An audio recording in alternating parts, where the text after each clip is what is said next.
Alhamdulillahilladzi hadana bihidayatil Qur'an wa nawwarana binuril fadli wal ihsan. Wassalatuhu wassalamuhu ala asyrafil anam. Ashhadu an la ilaha illallah wahdahu la syarikalah wa ashhadu anna Muhammadan abduhu wa rasuluhu al-mab'utsu rahmatan lil anam. Allahumma shalli wa sallim ala hadzal nabiyil karim wa rasulil azim dil qalbir rahim Sayyidina wa maulana Muhammadin wa ala alihi wa sahbihi ajma'in. Subhanaka la ilma lana illa ma 'allamtana innaka antal azizul hakim wa tub 'alaina innaka antat tawwabur rahim. Raditu billahi rabba wa bil islami dina wa bi Muhammadin nabiyya wa rasula. Rabbi zidni ilman warzuqni fahman birahmatika ya arhamar rahimin. Amin ya rabbal alamin. Para asatiz, para alim ulama, para tokoh masyarakat, para hujjaz yang kami muliakan, segenap pengurus Masjid Babu Salam yang saya hormati, bapak-bapak, ibu-ibu sekalian yang dirahmati dan muliakan oleh Allah Subhanahu wa taala, tanpa kecuali anak-anakku sekalian yang hadir pada kesempatan malam hari ini, tentunya tiada henti kita bermunajah kehadirat Allah Subhanahu wa taala. Mudah-mudahan seluruh rangkaian ibadah yang kita laksanakan dan hanya semata-mata mengharap ridha Allah Subhanahu wa taala akan mendapatkan maunah dan maghfirah dari Allah Subhanahu wa taala. Amin ya rabbal alamin. Salawat dan salam tidak lupa kita sampaikan pada junjungan Nabi besar kita Muhammad sallallahu alaihi wasallam. Allahumma fassalli wa sallim wa barik alaih. Pada segenap keluarga dan para sahabatnya, kita senantiasa beristiqamah untuk mengikuti sunnah daripada sunnah Rasulullah sallallahu alaihi wasallam. Harapan yang selalu kita dambakan dari baginda Rasul, insyaallah kelak kita semua akan mendapatkan syafaatul uzma dari baginda Rasulullah sallallahu alaihi wasallam. Amin ya rabbal alamin. Bapak dan Ibu sekalian, pada malam hari ini tema yang ingin saya sampaikan kepada para jamaah sekalian yaitu berkait dengan 6 hal perusak amal, gitu ya. Jadi ada 6 hal yang merusak amal. Bagi orang-orang yang beriman, gitu ya, sudah barang tentu ketika kita berbicara tentang amal soleh, seberapapun besarnya, besar dan kecilnya, atau bagaimanapun kita melaksanakan amal soleh, ini adalah bagian daripada proses penting yang harus melekat di dalam kehidupan kita. Kenapa demikian? Karena iman, gitu ya, iman yang kita jaga serta amal soleh yang kita lakukan agar tidak terkontaminasi dengan hal-hal yang merusak amal itu sendiri. Saya awali dengan pendahuluan katanya, gitu ya. Bahwa di dalam pendahuluan tadi saya sudah sampaikan bahwa banyak sekali amalan-amalan yang kita lakukan, dan orang-orang yang beriman, alladzina amanu wa amilus shalihat, sudah barang tentu orang yang beriman itu sudah pasti dia mengerjakan amal soleh. Jadi wujud bukti kesungguhan dia menyatakan dirinya sebagai seorang mukmin pasti dibarengi dengan yang namanya amal soleh. Alladzina amanu wa amilus shalihat. Ya, hampir seluruh ayat, ya, kebanyakan ayat, banyak ayatnya akan menyambung kata amanu dengan wa amilus shalihat. Tentunya juga ada ayat-ayat yang lain yang ketika berbicara iman banyak juga amaliyah-amaliyah yang lainnya. Nah, maka oleh karena itu sidang Jumat yang dirahmati dan sedang para jamaah sekalian yang berbahagia, berkait dengan amal soleh itu sendiri, kita berupaya agar amal soleh yang kita lakukan itu tidak tercemarkan atau tidak terkontaminasi oleh yang namanya rusaknya amal. Di dalam hadis riwayat Imam Ad-Dailami dikatakan sittatu asya. Ada berapa? Sittatu asya. Nah, ini kita baca ya.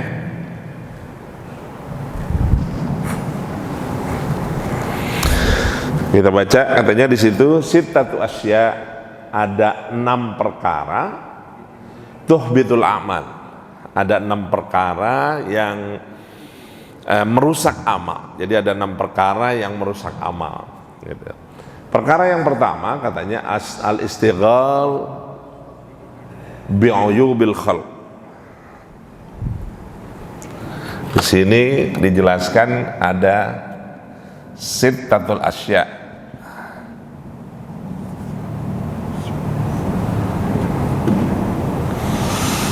Yang sittatul ahya itu yang pertama adalah al-istighal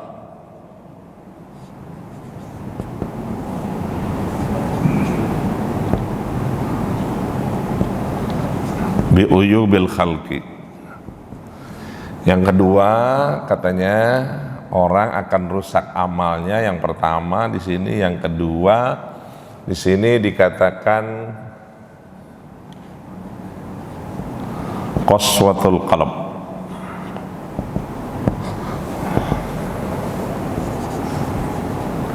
Sibuk untuk aib orang. Yang kedua keras hati.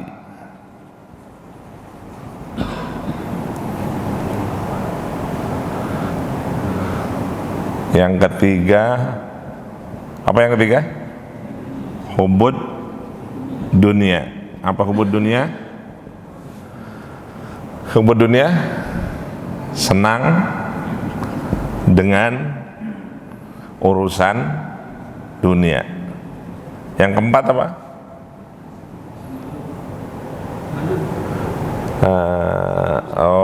Rasa malu yang kurang ya.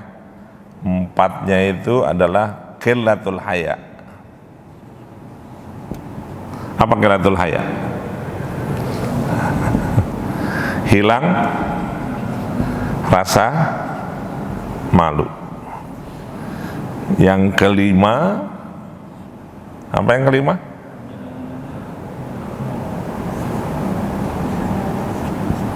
Tulul amal.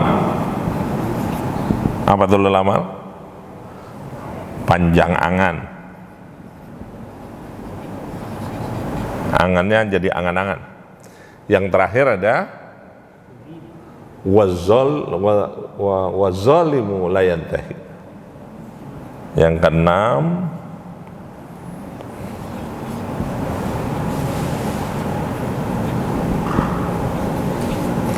apa? Wal zulmu la yantahi, zalim yang tidak henti. Nah itu. Ngomong-ngomong, kira-kira 6 ini ada sama kita semua apa enggak? Pak, ada sama kita semua nggak kira-kira? Insya Allah ada, gitu. Ya. Tapi kita sebagai seorang mukmin yang menyatakan diri kita beriman kepada Allah Subhanahu Wa Taala, ini harusnya nggak ada di dalam diri kita, gitu. Ya, kenapa? Karena ini akan merusak amal kita. Karena dia akan merusak amal kita. Jadi kalau Nabi mengatakan sittatu asya tuhbitul a'mal, ada 6 perkara yang dapat menghapus pahala amal perbuatan, gitu. Yang pertama katanya adalah al-istighal bi'uyubil khalqi. Ada nggak al-istighal bi'uyubil khalqi buat kita? Sibuk ngurusin aib orang lain. Yang kedua katanya disebut dengan qaswatul qalb. Qaswah, hatinya keras, gitu. Yang ketiga hubbud dunia, ya. Yang keempat qillatul haya, rasa malu udah gak ada, gitu. Yang kelima tulul amal. Apa tulul amal? Panjang angan-angannya. Yang terakhir adalah wazalimun la yantahi. Zalimun la yantahi. Di sini dikatakan zalimun, bukan az-zalim. Zalimun la yantahi.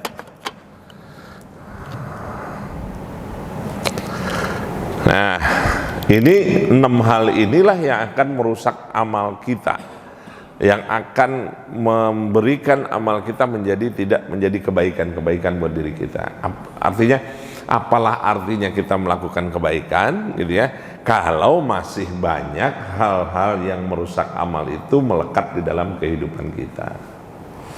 Yang pertama, Bapak Ibu, katanya yang pertama ini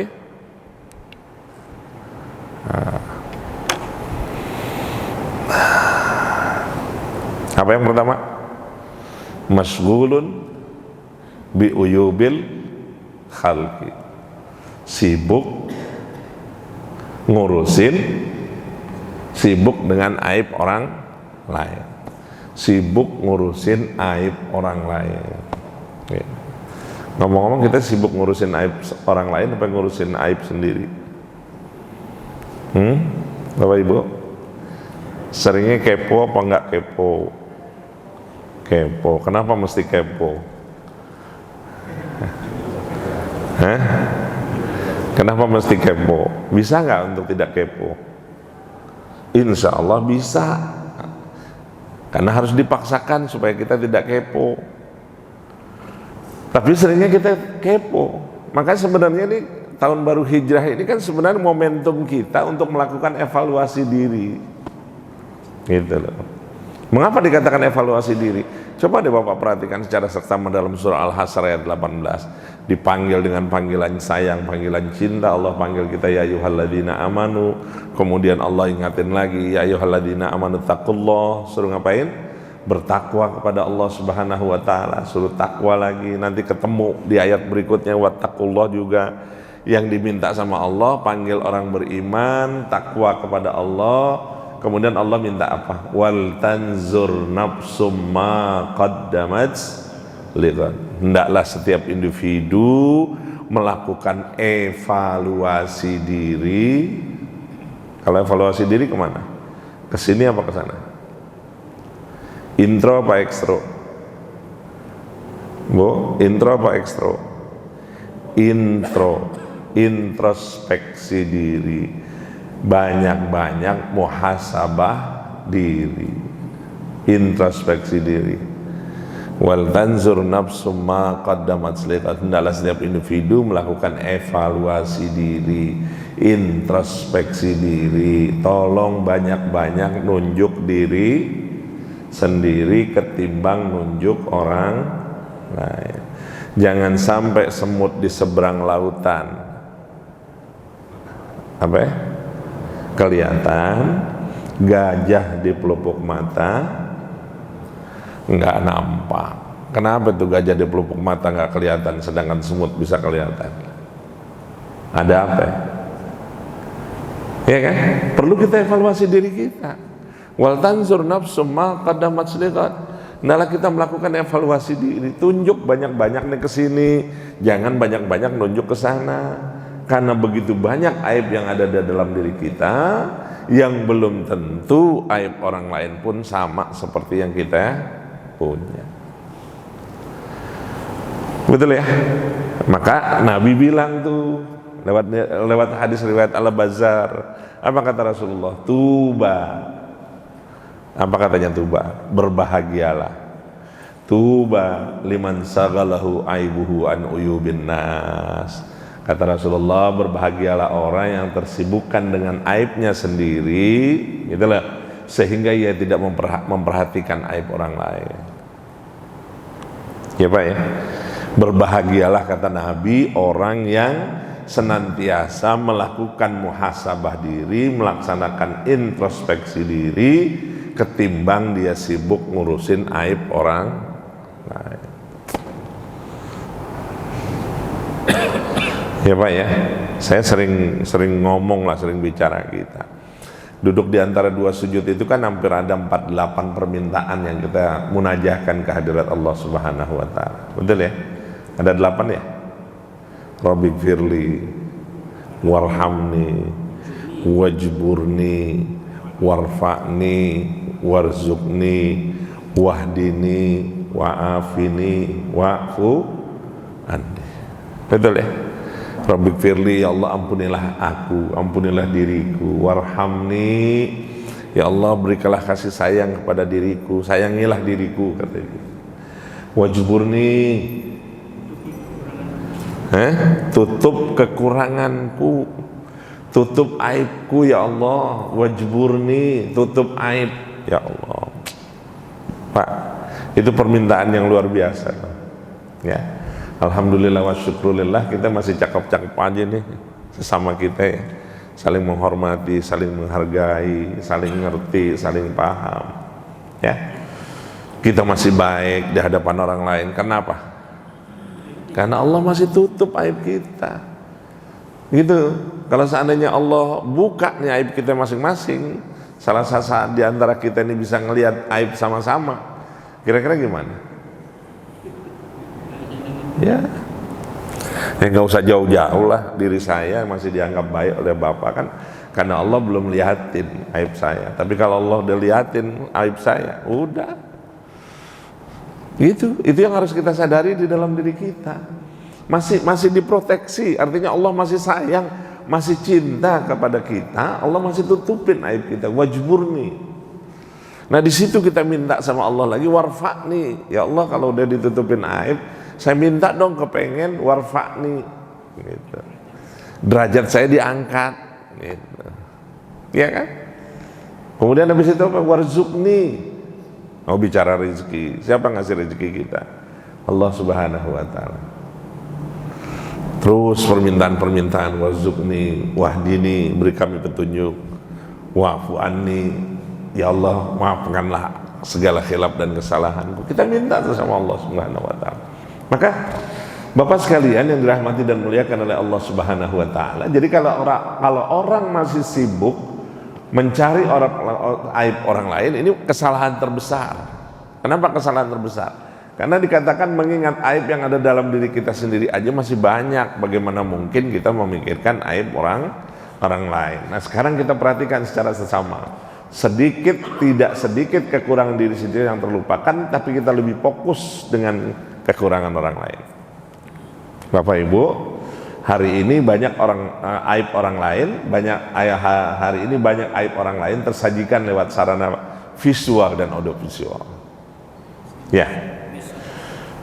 Ya, paling gampang gitu. Coba lihat, bisa terang-terangan, bisa samar-samar. Ya, kemudian apa lagi yang kita bisa lihat? Tidak bisa mengantisipasi. Kalau kita nggak bisa mengantisipasi aib yang ada ini, maka yang tabu bisa menjadi lumrah. Ya, betul ya. Kemudian apa katanya? Yang vulgar bisa menjadi biasa-biasa saja. Gitu. Apalagi? Dan yang memalukan bisa menaikkan pamor. Kenyataannya begitu nggak, Kring? Lewat medsos hari ini kita bisa lihat nggak macam-macam. Ya, kita bisa melihat antara yang hak dengan yang batil ngejomplang banget itu. Ya, yang hak kadang-kadang bisa menjadi batil, yang batil bisa menjadi hak. Ini tampak semuanya yang ditampakkan oleh Allah Subhanahu wa taala. Kebohongan demi kebohongan dianggap lumrah dan dianggap biasa. Gitu ya. Bahkan malah didukung sedemikian rupa karena kebohongan-kebohongan yang dilakukan. Jadi kebohongan itu dianggap angin lalu saja. Padahal itu kursil. Bicara tentang kebohongan, ya, ini fakta-fakta yang terjadi di dalam kehidupan kita. Maka sekali lagi dikatakan beruntunglah orang, gitu ya. Tuba liman sagalahu aibuhu an uyubin nas. Berbahagialah orang yang senantiasa disibukkan dirinya dengan urusan aibnya dibanding dengan aib orang lain. Artinya apa? Mbok ya ayolah, tolong sama-sama kita semuanya untuk melakukan yang namanya introspeksi diri. Jadi kalau kita belajar hari ini tentang tazkiyatun nafas, gitu ya, mensucikan diri kita, tazkiyatun nafas, jiwa kita supaya bersih. Tolong jangan sampai kita lebih disibukkan untuk urusan aib orang lain, tetapi kita kerap lupa dengan aib diri kita sendiri. Saya lihat Pak ya, setuju ya? Jadi banyak nunjuknya kemana? Banyak nunjuknya kemana? Ke sini. Sini aja deh, sering-sering lihat ke sini. Ya Allah, ternyata masih banyak amal perbuatan saya yang kurang baik. Ya Allah, itu orang kayaknya mulutnya asal nyablak aja. Kira-kira kita begitu apa kagak? Ya Allah, kadang-kadang pikiran saya, gitu ya, hati saya, perbuatan saya belum tercermin sebagai pemikiran yang baik, hati yang baik, dan perbuatan yang baik. Maka berilah petunjuk, taufik dan hidayah-Mu ya Allah, agar aku bisa menjadi hamba-hamba yang selalu dekat dengan Engkau. Bapak dan saudara sekalian yang dirahmati dan muliakan oleh Allah Subhanahu wa taala, itu yang pertama. Yang kedua katanya apa? Yang kedua apa? Hati yang keras. Gitu. Hati yang keras. Apa sih yang dinamakan dengan hati yang keras itu? Adalah hati yang tertutup oleh kesombongan dan tidak mau menerima kebenaran sehingga merasa paling benar. Ya. Ada nggak? Kadang-kadang terbesit nggak di dalam benak kita kesombongan dan keangkuhan itu? Kalau Bapak sering ngedengar ungkapan-ungkapan bijak itu kan sering disampaikan bahwa kesombongan dan keangkuhan itu sesungguhnya adalah yang nggak boleh dilekatkan di dalam jiwa dan raga kita. Kenapa? Dari 99 Asmaul Husna yang nggak boleh dipakai itu satu, Ar-Rahmanir Rahim, Al-Malikul Quddus, Ar-Rahman Ar-Rahim, Al-Malikul Quddus, As-Salamul Mu'minul Muhaiminul Azizul Jabbar Al-Mutakabbir. Yang lain boleh silakan pakai. Tapi kalau udah ketemu Al-Mutakabbir, boleh nggak dipakai? Nggak boleh. Nggak boleh. Itu hanya punya Allah Subhanahu wa taala. Ya, jadi dari 99 Asmaul Husna, 98-nya boleh pakai. Silahkan. Di dalam kehidupan kita itu harus melekat di dalam kehidupan kita. Yang harus kita tanggalkan, yang nggak boleh kita pakai, yaitu salah satu sifat Allah Subhanahu wa taala yang disebut dengan Al-Mutakabbir. Kesombongan, keangkuhan, kearogansian. Ya Pak ya.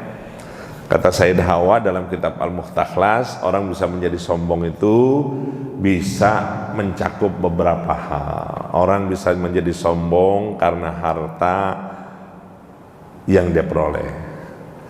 Orang bisa jadi sombong karena pangkat, jabatan, kedudukan. Orang bisa menjadi sombong karena harta. Orang bisa menjadi sombong karena kecantikannya. Orang bisa sombong karena apa lagi? Pangkat, jabatan, kedudukan, harta, kecantikan. Orang bisa menjadi sombong karena apa? Ilmunya. Orang bisa menjadi sombong karena apa lagi? Keturunannya bisa. Ya, orang bisa menjadi sombong karena ada lagi ya?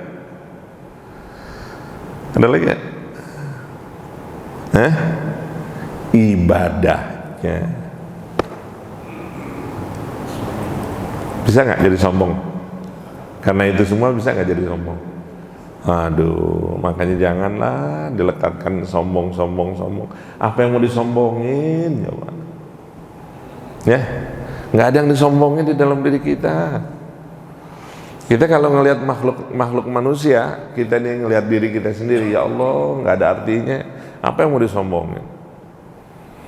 Kalau mau bicara bawa spiteng, semua bawa spiteng. Ada yang nggak bawa spiteng? Ada nggak di dalam diri kita yang nggak bawa kotoran? Banyak. Apa yang mau disombongin coba? Pangkat, jabatan, kedudukan ada batasnya semua. Ada batasnya, pangkat, jabatan, kedudukan ada batasnya. Iya kan? Ada yang nggak bisa lama-lama menjabat, memiliki pangkat, jabatan, kedudukan lama-lama? Enggak, ada batasnya, gitu. Harta, ada nggak batasnya? Ada. Banyak orang hari ini punya harta, tetapi dia nggak bisa menikmatin harta itu, gitu loh. Ada nggak? Yang punya harta banyak, tetapi makannya masih ditakar. Ada? Ada. Dia punya kenikmatan harta, dia punya banyak harta, tapi minumnya masih ditaker. Ya kan? Ada dia punya harta banyak, tetapi dia tidak bisa menikmatin harta yang dia peroleh itu. Coba.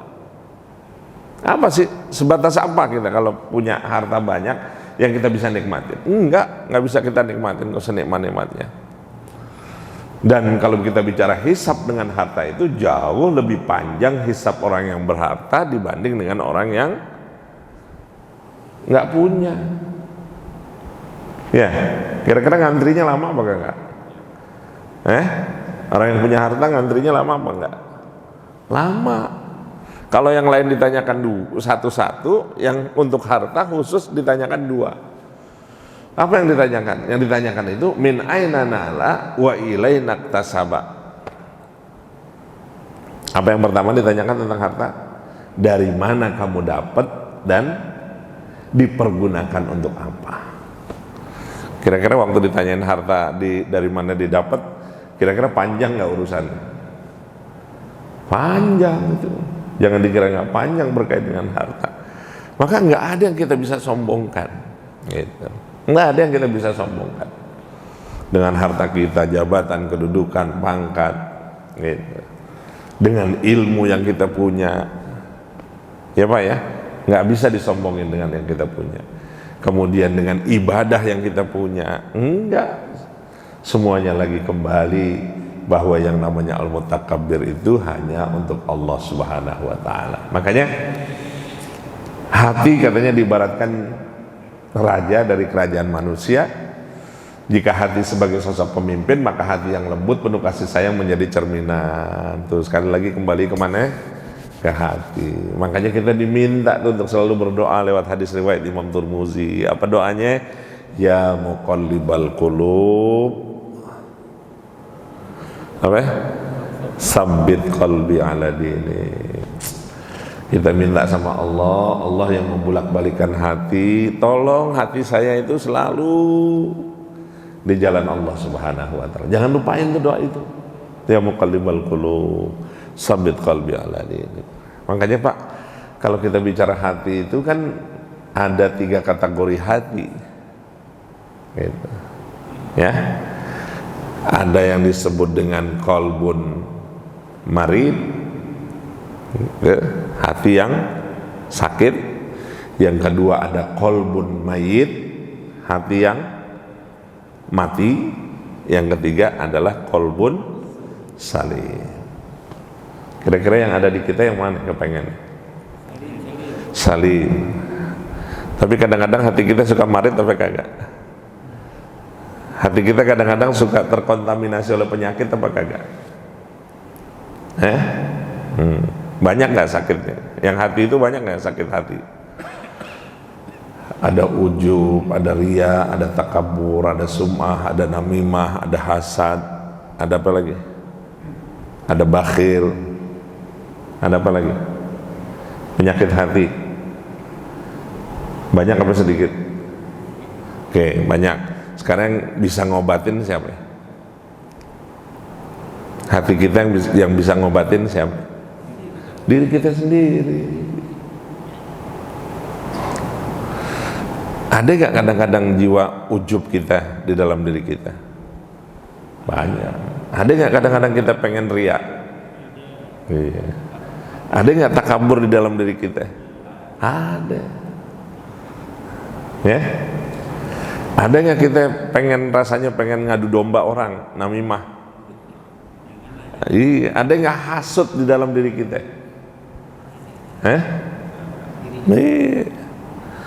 Sering seneng nggak kalau ngelihat orang lain seneng? Kira-kira gimana? Kalau ngelihat orang lain seneng gitu, rada-rada seneng gitu ya, punya kelebihan harta, sering nggak kadang-kadang hati itu? Kayaknya gue lihat dia nggak kerja apa-apa, kenapa rezekinya ini banget ya? Gitu. Ada apa nih? Nah, apalagi kalau ujung-ujungnya ada jangan-jangan, udah bahaya tuh Pak. Nah, ada yang disebut dengan qalbun mayit. Qalbun mayit itu apa ya? Hatinya mati. Kalau orang bilang ya dablek gitu artinya. Gitu. Jangan sampai khatamallahu ala qulubi wa lahum adzabun azim. Jangan sampai hati kita khatamallahu ala qulubihim, jangan sampai hati kita itu tertutup. Nggak ngerti dibilangin apa-apa gitu. Nggak kepengen ngelihat apa khatamallahu ala qulubihim wa ala sam'ihim. Apanya itu? Pendengarannya, wa ala sam'ihim wa ala absorihim. Pandangannya nggak boleh ngelihat, pokoknya udah bawaannya udah jelek aja deh. Gisawatu walahum adzabun azim. Makanya di sini dikatakan, katanya begitu juga sebaliknya, jika hatinya keras maka cerminannya pun yang sama gitu. Apa cerminan yang sama? Bapak lihat cerminan yang sama. Matanya adalah mata yang senantiasa melihat kebencian. Ada nggak yang bawaannya benci aja gitu? Mudah-mudahan kita dijauhi ya dari sifat benci, dari penglihatan kita bawaannya ngelihat orang bawaannya udah benci aja. Enggak boleh. Ya, silakan semuanya kembalikan kepada Allah Subhanahu wa taala. Gitu ya. Yang kedua apa katanya? Telinganya telinga yang mendengar selalu kekisruhan, kisruh aja bawaannya. Ngedengarnya udah nggak enak aja deh. Padahal itu nggak boleh. Didengarkan dengar yang baik-baik, dengar nasihat. Maka dikatakan ad-dinun nasihat, bahwa agama itu adalah nasihat. Maka syukur alhamdulillah lewat media ini kita bisa mendapatkan hal-hal positif.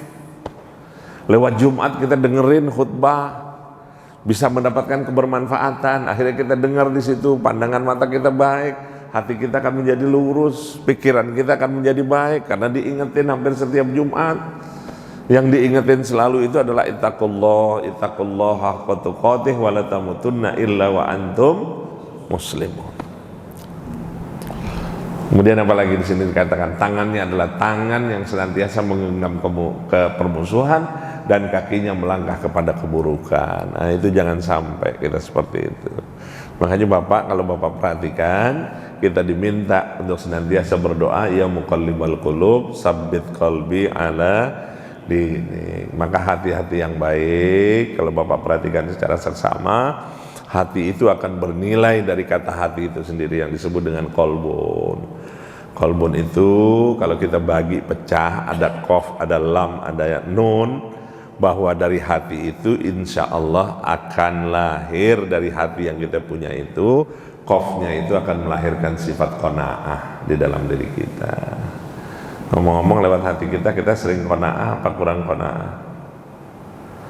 Apa qanaah? Merasa cukup. Ngomong-ngomong kita seringnya cukup, kurang cukup, atau tidak pernah cukup? Kurang. Selalu bawaannya kurang aja ya. Iya. Kenapa begitu tuh? Kalau orang kurang melulu jadi kenapa? Rasa syukur itu yang harusnya kita lebih tanamkan. Yang kedua, sering-sering melihat yang di bawah kita, jangan sering-sering melihat yang di atas kita. Insya Allah kalau kita sering melihat yang ke bawah, bawaannya akan memberikan penyadaran di dalam diri kita. Bersyukur itu penting. Bersyukur kalau kita masih punya sepeda motor, karena masih banyak yang pakai sepeda. Yang pakai sepeda bersyukur karena masih banyak orang yang jalan kaki. Yang jalan kaki mesti bersyukur karena masih banyak orang yang pakai kursi roda. Yang pakai kursi roda mesti karena masih banyak orang yang kagak bisa jalan. Yang kagak bisa jalan masih bersyukur karena masih banyak orang yang cuma rebaan doang di tempat tidur. Yang masih rebaan di tempat tidur tapi masih bisa bergerak, bersyukur karena ada orang yang hari ini diantepin. Mati kagak, hidup kagak. Mau pilih yang mana? Iya kan? Jadi ngukurnya tuh selalu ke bawah, jangan ke sana, jangan ke atas. Bukan nggak boleh ngukur ke atas, gitu. Ya, jadi untuk keberukuran diri kita, untuk senantiasa tahu bersyukur atas nikmat yang diberikan oleh Allah Subhanahu wa taala, itu adalah wujud daripada rasa kesyukuran kita. Jadi kalau kita masih bisa menikmatin air putih itu enak, masih bisa menikmatin kopi itu enak, masih bisa menikmatin sirup itu manis, bersyukur apa tidak bersyukur? Harusnya bersyukur. Ini bawaannya kalau masih ketemu air putih doang, ya kan? Kalau ngopi enak kali ngerasa, ya, silakan. Tapi kita bersyukur. Tapi kalau seandainya udah nggak ada nikmat, air putih aja nggak ada nikmat, nggak ada rasanya, gimana kira-kira? Ya kan? Ini loh yang harusnya menjadi pembelajaran penting di dalam kehidupan kita. Lewat hati kita itu dilatihlah kita untuk selalu berjiwa qanaah. Yang kedua, lamnya itu insya Allah Pak, lewat hati itu, tolong yang namanya hati itu insya Allah menghadirkan lamnya itu adalah layyinun atau latif. Lewat hati itu kita diajarkan untuk selalu bersifat lemah lembut. Ya, ngomong-ngomong lemah lembut nggak kira-kira lewat hati kita? Hati di sini lemah lembut, naik ke sini kepikiran, maka ucapannya pun akan melahirkan yang sifatnya lemah lembut. Itu yang diajari. Dan baknya itu lewat hati itu, insya Allah baknya itu lewat hatinya itu akan melahirkan baknya itu adalah bulghoh. Bulghoh itu adalah investasi. Hati yang baik itu insya Allah menjadi investasi terbesar di dalam kehidupan kita untuk kembali ke hariban Allah Subhanahu wa Ta'ala. Jadi hati yang baik itulah yang akan menghantarkan kebaikan. Kenapa? Karena lewat hati yang baik itulah akan selalu menghadirkan sifat husnuzon dibanding dengan ngomong-ngomong mana yang banyak kan di dalam diri kita, husnuzon apa suuzon? Husnun apa su? Keseringnya ke Allah husnuzon apa suuzon? Harusnya husnuzon. Tapi terkadang ada nggak sifat suuzon kita kepada Allah? Ya Allah, kayaknya saya nggak baik-baik, dia dikasih penyakit sama Allah. Ya Allah, dari dulu saya udah ibadah baik-baik, tapi masih tetap begini-begini aja. Gitu. Ya Allah, saya selalu berharap kepada Engkau, saya mesti begini, kayaknya masih begini-begini doang. Ntar dulu, yang namanya doa itu nggak ujuk-ujuk dikabul, gitu. Makanya ajilan wa ajilan. Kalau doa itu bisa langsung dikabul, bisa ditunda sementara, atau bisa nanti kenikmatan akhirat. Itulah yang menjadi kekuatan kita untuk mendapatkan keberkahan dari Allah Subhanahu wa Ta'ala. Insya Allah kalau begini mah hidup adem kali Pak ya, gitu. Maka di kolbun itulah yang disebut dengan kolbun, hati itu. Jagalah hati dengan sebaik-baiknya, insya Allah dengan lewat hati yang bersih, lewat hati yang jernih, lewat hati yang baik akan melahirkan aktivitas kebaikan buat kehidupan kita. Bapak dan Ibu sekalian yang dirahmati dan muliakan oleh Allah Subhanahu wa Ta'ala, cinta kepada dunia, hubbud dunia. Ada sebuah hadis mengatakan akan datang kepada suatu kaum di mana manusia akan takut kepada dua hal. Dua hal itu apa? Hubbud dunya wa karahiyatul maut. Nanti akan hadir, bukan nanti lagi sebenarnya, ini udah peringatan buat kita. Nanti akan hadir di dalam diri kita itu yang pertama adalah hubbud dunya, kita senang kepada dunia. Siapa yang nggak senang dengan dunia? Semua kita pasti senang dunia, tapi diingatkan di dalam ayat suci Al-Quran selalu diingatkan walal akhiratu khairul laka minal ula, bahwa kehidupan akhirat itu jauh lebih utama daripada urusan dunia. Artinya tolong dipikirin baik-baik bahwa yang namanya dunia ini adalah semen, akhirat selama-lamanya, gitu. Artinya apa? Hidup di dunia ini ada batas waktunya, gitu. Ada batas, betul nggak? Kalau usia baginda Rasulullah Sallallahu Alaihi Wasallam 63 tahun, kita ngukurnya kepada baginda Rasul. Kalau baginda Rasul 63 tahun, tinggal kita ngukur diri kita hari ini, kira-kira usia kita berapa. Kalau yang kebetulan udah lewat dari usianya baginda Rasul, ya alhamdulillah. Tinggal nunggu waktu doang kan. Iya. Lah sekarang kalau tinggal nunggu waktu, apa yang dipersiapkan untuk menghadap Allah Subhanahu wa taala? Yang diharapkan kan cuma 3. Allah makhtim lana bil iman. Ya Allah, wafatkanlah aku dalam keadaan beriman. Yang kedua kita minta sama Allah, Allah makhtim lana bil Islam. Ya Allah, wafatkanlah aku dalam keadaan muslim. Yang ketiga kita minta sama Allah, Allah makhtim lana bi husnil khatimah. Ya Allah, wafatkanlah aku dalam keadaan husnul khatimah. Bapak Ibu, ini kan permohonan kita kepada Allah Subhanahu wa taala. Teknisnya tinggal bagaimana mewujudkan diri kita mati dalam keadaan beriman, mati dalam keadaan Islam, mati dalam keadaan husnul khatimah. Bukan hanya sekedar gagasan, tapi perlu dibuktikan. Siapa yang bisa buktiin? Siapa yang bisa buktiin? Ya diri kita lagi, nggak kemana-mana, kembalinya ke kita lagi, ke kita lagi, ke kita lagi, semuanya berpulang ke dalam diri kita. Termasuk di dalamnya adalah cinta kepada dunia. Gitu. Orang kalau udah cinta dunia, apa aja kadang-kadang dilakukan, betul ya? Orang kalau udah cinta dunia, itu udah kadang-kadang suka lupa. Coba lihat di sini katanya, demi cinta dunia dihalalkan segala cara, menjilat ke atas, menindas ke yang di bawah.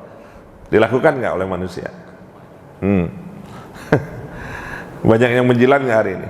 Saya cuma itibarkan gini, menjilat ke atas, menindas ke bawah, setia dengan tuannya seperti seekor anjing di luar nalar dan logika. Ada nggak yang orang hari ini? Anjing itu kan kalau dikasih makan terus, dimpanin ya, dikasih makan terus, lama-lama tunduk sama siapa?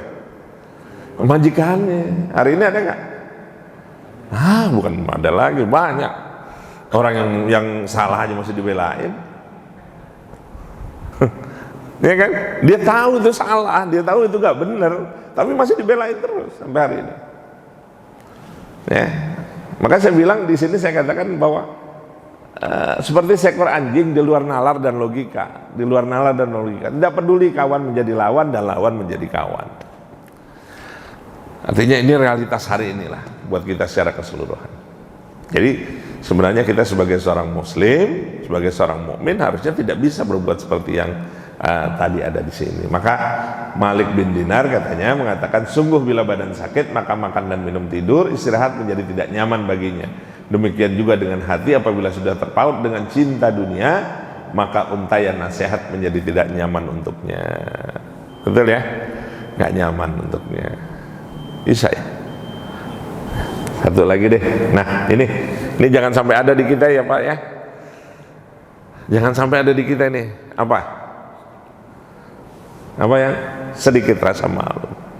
Maka berkait dengan hal ini katanya dalam hadis Bukhari dikatakan, idza lam tastahi fasna masita.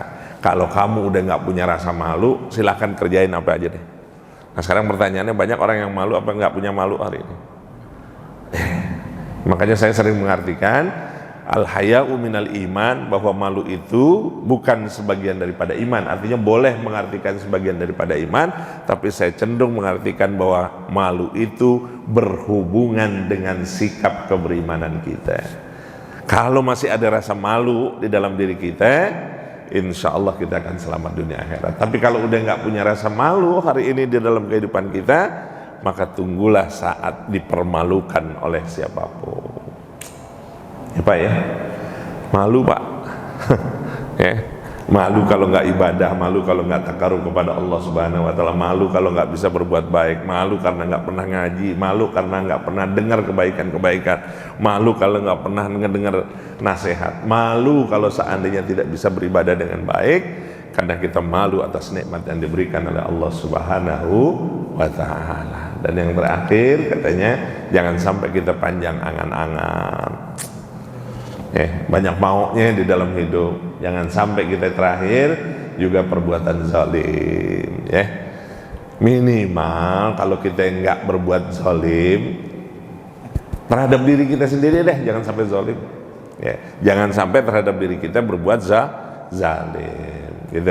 Kalau kita sudah bisa memperbaiki diri kita untuk tidak berbuat zalim terhadap diri kita, insya Allah kita tidak bisa berbuat zalim, tidak akan berbuat zalim terhadap orang lain.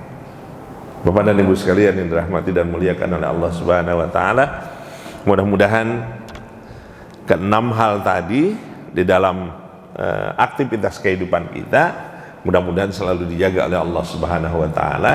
Amal perbuatan kita senantiasa mendapatkan berkah dari Allah Subhanahu wa taala. Allah wafatkan kita dalam keadaan husnul khatimah, senantiasa dijaga oleh Allah Subhanahu wa taala, baik individu kita, keluarga kita, masyarakat kita, bangsa dan negeri ini selalu dijaga oleh Allah Subhanahu wa taala. Allahumma rabbana zalamna anfusana wa illam taghfir lana wa tarhamna lanakunanna minal khasirin. Salimna ya Allah min afati dunya wa azabil akhirah. Allahumma akhtim lana bil Islam wa akhtim lana bil iman wa akhtim lana bi husnil khatimah. Rabbana zalamna anfusana wa illam taghfir lana wa tarhamna lanakunanna minal khasirin. Rabbana atina fid dunya hasanah wa fil akhirati hasanah wa qina adzabannar. Walhamdulillahi rabbil alamin. Yang baik hanya dari Allah, yang buruk saya mohon ampun kepada Allah Subhanahu wa taala. Billahi taufiq wal hidayah wa lakum minkum. Wassalamualaikum warahmatullahi wabarakatuh.